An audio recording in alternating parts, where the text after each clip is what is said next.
January 22, 1943, Guadalcanal, west of Point Cruz. The jungle hums with insects. Rain drips from the banyan leaves, a single breath held. A branch shifts, silent and slow. The crosshairs settle, the trigger breaks.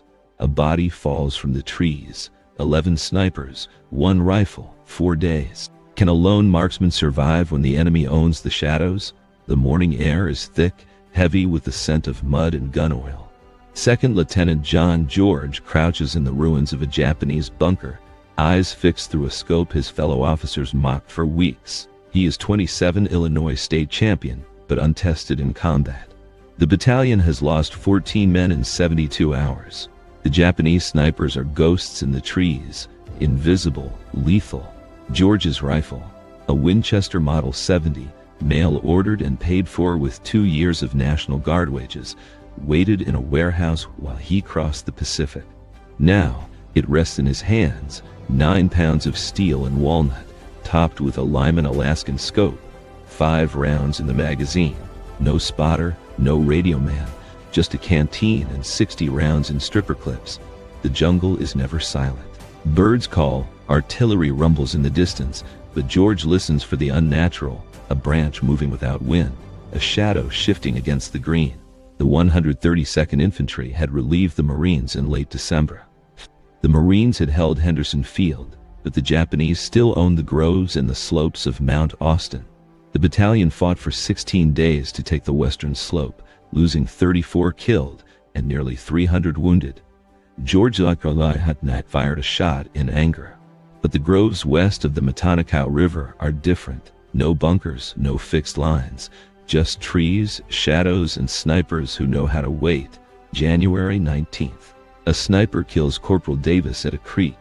January 20th. 2 more men die on patrol. January 21st. Another 3 fall. 1 shot through the neck from a tree the patrol had passed twice. The battalion commander calls George in. The snipers are killing men faster than malaria. He wants to know if George's civilian rifle can do what the Garand's cannot. George explains, state champion at 1,000 yards, 6-inch groups at 600, 5 rounds inside 4 inches at 300. The commander gives him until morning to prove it. George spends the night cleaning the Winchester, checking the scope, loading 5 rounds of military ball ammunition. At dawn, he moves into the captured bunker, overlooking the coconut groves. The banyan trees tower 90 feet, trunks 8 feet thick. A sniper could climb up before dawn and vanish for hours. George glasses the trees, slow and methodical. The Lyman Alaskan's 2.5 power magnification is just enough to catch movement the naked eye would miss. A branch moves, high in a banyan, 240 yards away. No wind. George waits. The shape resolves. A man, dark uniform, nestled in a fork of branches. The sniper faces east, watching the supply trail. George adjusts 2 clicks for wind, controls his breath, squeezes the trigger. The Winchester kicks. The shot cracks through the jungle. The sniper jerks, falls, tumbles 90 feet to the ground. George works the bolt, chambers another round, keeps the scope on the tree. No movement. He knows Japanese snipers work in pairs. The spotter is out there watching. 9:43. Another shape, 60 yards north, lower in a different tree. The second sniper is retreating, climbing down. George leads the movement, fires. The body falls, rifle clattering through the branches. 2 shots, 2 kills. George reloads, hands steady. This is Camp Perry, but the targets shoot back. 11:21. A bullet slams into the sandbag 6 inches from George's head, spraying dirt. He rolls left, presses against the bunker wall. The shot came from the southwest. He waits 3 minutes, then returns to the scope. The shooter would have moved, but options are limited in the dense jungle. 11:38. George finds him, 73 feet up in a cluster of banyans. The sniper made a mistake. He stayed in the same tree. George fires. The third sniper falls without a sound. By noon, 5 snipers are dead. The men who mocked his rifle now want to watch. George refuses. Spectators draw fire. The Japanese adapt. After the 5th kill, they stop moving during daylight. George spends the afternoon glassing empty trees. At 1600 he returns to headquarters, Captain Morris is waiting. No more mockery. He wants George back in position at dawn. January 23rd. Rain hammers the jungle, turning the ground to mud, hiding the trees behind a gray curtain. George waits in the bunker. The rain stops at 8:15. By 8:45, visibility returns. 9:12. A sniper, 290 yards out, has climbed into position during the storm. Smart. The rain masked his movement. George compensates for distance, fires. The sniper falls. The sixth kill brings a new threat. 9:57. Mortar rounds begin to fall. The Japanese have triangulated his position. The first salvo lands 40 yards short. The second, 20.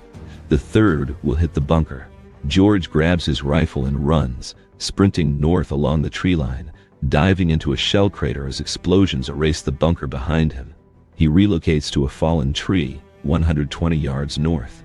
The cover is good, the view clear. The Japanese send more snipers. The duel has changed. Now, they hunt him as much as he hunts them. 14:23, 7th sniper down. 15:41, 8th kill, high in a banyan, silhouetted by the changing sun. At 1700, Captain Morris calls him back. 9 hours in position. 8 confirmed kills, 12 rounds fired, 4 misses. Morris assigns him to continue at dawn. That night, George cleans the Winchester, considers the odds. 11 snipers in the groves, 8 dead, 3 remain. He loads 5 fresh rounds and tries to sleep. At 3 o'clock, he gives up, sits in his tent, rain drumming on canvas. By 5:30, the rain is heavy. George moves to a new position, a cluster of rocks, once a Marine machine gun nest. Good cover, overlapping fields of fire. He waits for the rain to stop. 7:43. The drizzle fades. 8:17. Sniper number 9th, low in a palm tree, 190 yards out. The position is too obvious. 8:28. The real threat, banyan tree, 80 yards northwest, 91 feet up, hidden by branches and vines. The sniper is watching George's old position.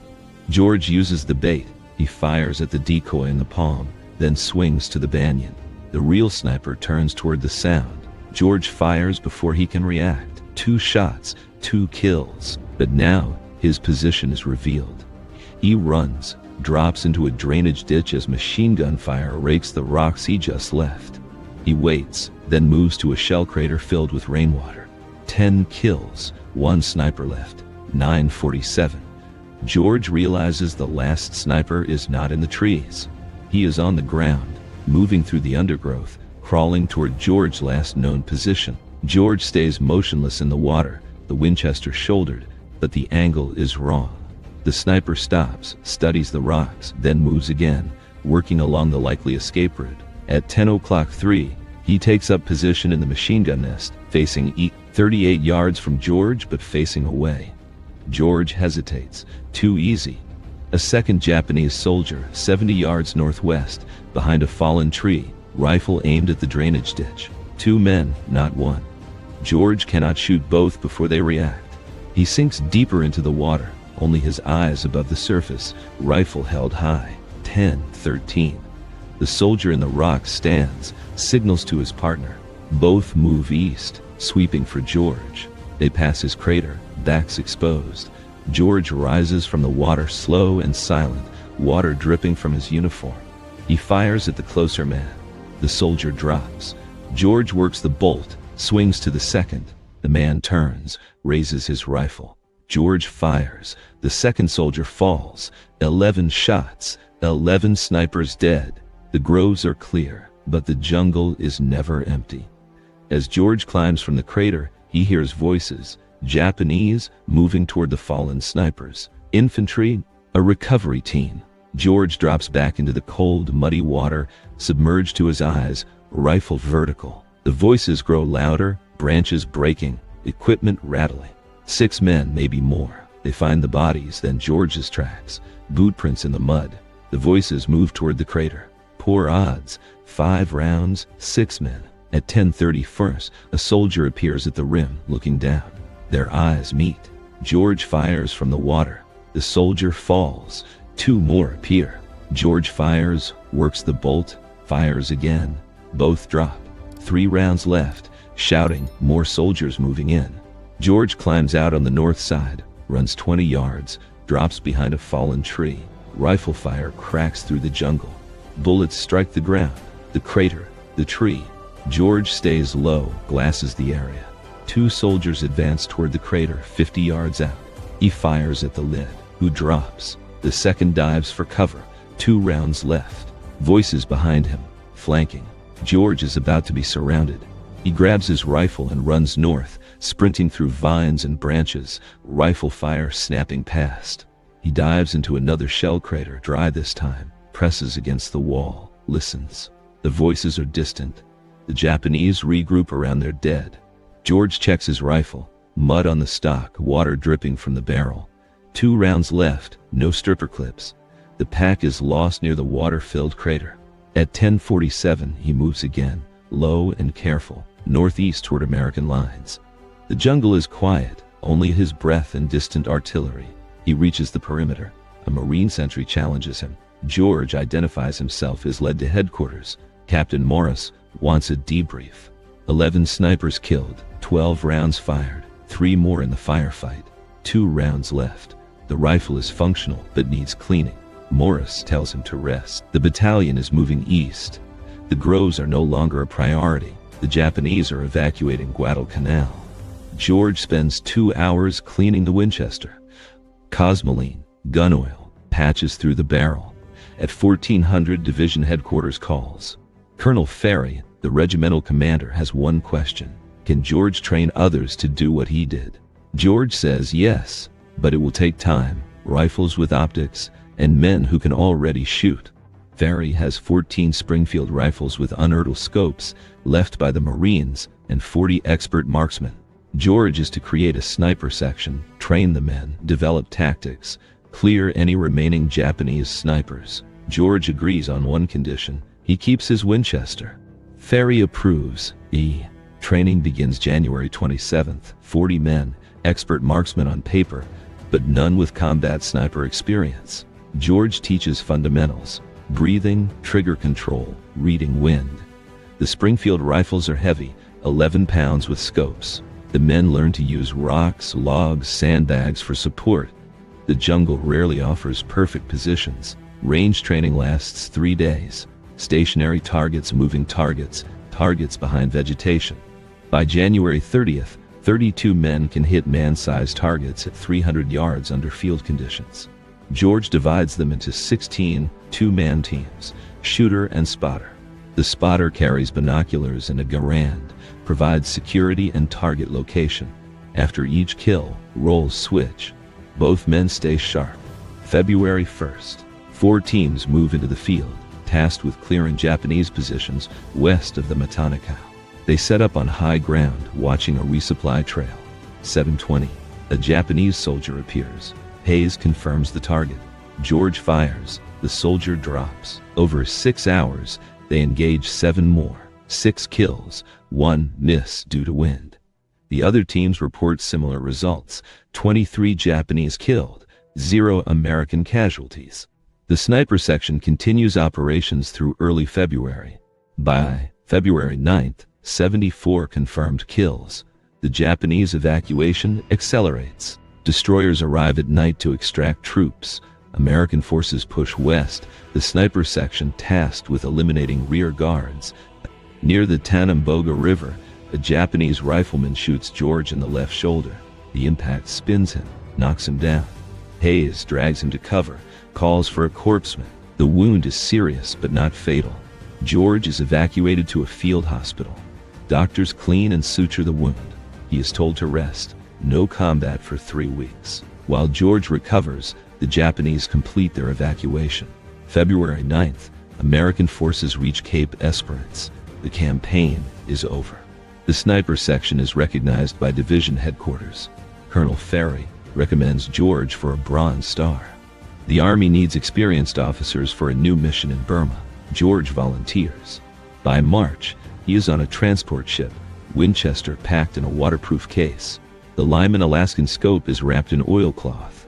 The mission is classified: jungle warfare, long-range patrols, operations behind Japanese lines. The kind of mission where a man with a rifle that can hit at 600 yards might be useful. April 3rd. George and 200 officers are briefed. They will join a new unit, 3,000 men, no official designation yet. The men call themselves Merrill's Marauders. The 5307 Composite Unit is officially designated May 28th, but training begins in April. Long-range penetration tactics, jungle survival, operations without supply lines. The unit is modeled after the British Chindits, small, mobile, deep penetration forces. George is assigned to the 2nd Battalion, officially as a rifle platoon leader, but his reputation follows him. Battalion command knows what he can do with a rifle. Training in central India is brutal. The terrain is different from Guadalcanal, but the principles remain: heat, humidity, dense vegetation, limited visibility. The Burma jungle will be worse, steeper, wetter, more dangerous. George modifies his equipment. The Winchester is lightened, scope swapped for a lighter Weaver, wooden stock replaced with synthetic. Every ounce matters on a 2-week patrol with 60 pounds of gear. February 1944. The Marauders enter Burma. Their mission: advance through northern Burma and capture the Myitkyina airfield, critical for Allied supply into China. Japanese forces control the area with 4,000 troops. The Marauders approach overland, through mountains, rivers, jungle. No roads, no artillery, just rifles, mortars, and speed. The battalion marches 83 miles in the first week. Men collapse from exhaustion. Malaria cases rise. Pack mules break legs on steep descents. By March, they have covered 217 miles, engaged Japanese forces 12 times, skirmishes, ambushes, firefights, then withdrawal. The Marauders are not meant to hold ground, only to move, harass, cut supply lines, create chaos. George uses his Winchester 3 times, once at 412 yards against a Japanese officer, once at 380 against a machine gun, once at 290 against a sniper. 3 shots, 3 kills. He never fires more than once per engagement. The Winchester's report is distinctive: 1 shot, then move. A second shot would give the Japanese time to locate him. The march to Myitkyina takes 3 months. By late May, the Marauders have covered over 700 miles. Disease claims more men than combat: malaria, dysentery, typhus. The unit shrinks from over 5,000 to fewer than 3,000. May 17th, the Marauders capture Myitkyina airfield. The operation is a success, but the cost is severe. The unit is combat ineffective. Too many casualties, too many sick, too much jungle. George survives Burma. His Winchester survives, but is used only 7 times in 3 months. Most combat is close: ambushes at 50 yards, firefights in dense vegetation. George realizes the Winchester is an excellent rifle, but modern warfare is changing. Semi-automatic rifles like the Garand are becoming standard. The next war will require different weapons, different tactics. By June 1944, George is evacuated from Burma. The Marauders are disbanded. He is reassigned to training duties in the United States. He never fires his Winchester in combat again. He returns to the United States in July 1944, promoted to captain, assigned to Fort Benning. He trains infantry officers in marksmanship and small unit tactics, teaching lessons learned in the Pacific and Burma: how to move through jungle, identify and engage targets, operate independently. The Winchester sits in a footlocker, a relic of a different war. George is discharged in January 1947. Lieutenant Colonel, 2 Bronze Stars, 1 Purple Heart, Combat Infantry Badge. He returns to Illinois, enrolls at Princeton, studies politics, graduates with honors.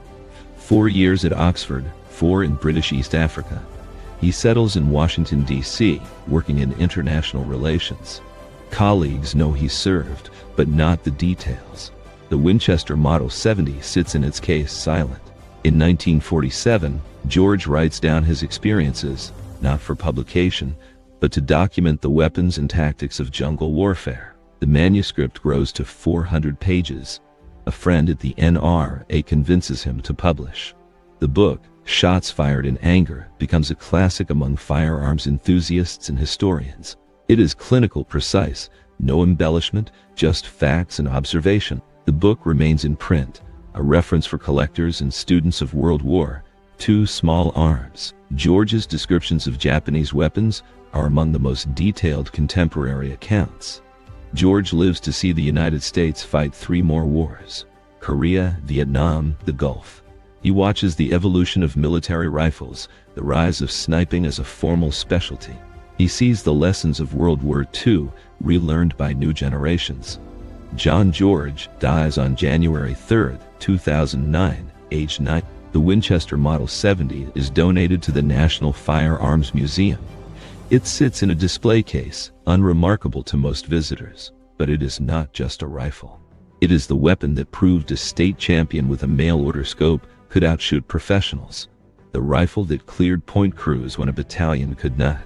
The rifle that changed how the American military thought about marksmanship. If this story moved you, remember John George. Remember the men who proved that skill and courage can change the course of history. These stories deserve to be told, and you are part of keeping them alive.